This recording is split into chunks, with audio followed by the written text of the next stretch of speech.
so here's the thing, like at the Olympia, we missed it at the Olympia. And so like he wasn't at his best. And so I can see like because most of these judges, they determine a look when they first see you walk out on stage. Like I get that. And so when he first walked out on stage at the Olympia, he wasn't where he should have been. And I get moving him to the side.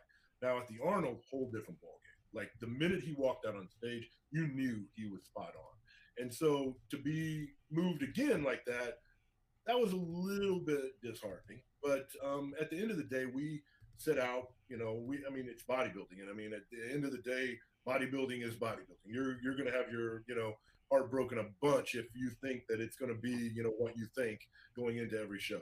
But mainly, we wanted to make sure that we improved.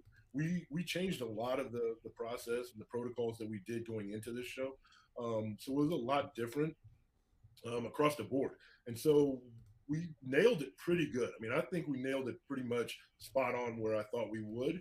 And I was impressed with how he looked. He was a lot more stable as far as like his conditioning from the starting point to the finishing point. So, I mean, he was really like locked in. Overall, I was happy.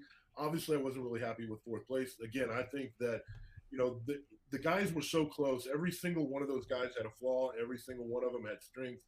I think when you start breaking it down, depending on the judging panel, it depends on what you like. And so if the majority of the panel is going toward a structural guy, then it's going to hurt him a little bit. But it's not like he's structurally bad. He's very balanced. Everybody's always talking about how big his legs are, but his upper body was bigger this time. So I felt like I felt like in the past, you were more drawn to his legs and they were more dominant in the past versus now. I thought they were a little bit more, in comparison and more balanced across the board. And he still got knocked for, supposedly having too big a legs. So it's going to be whatever the person likes at the time, really.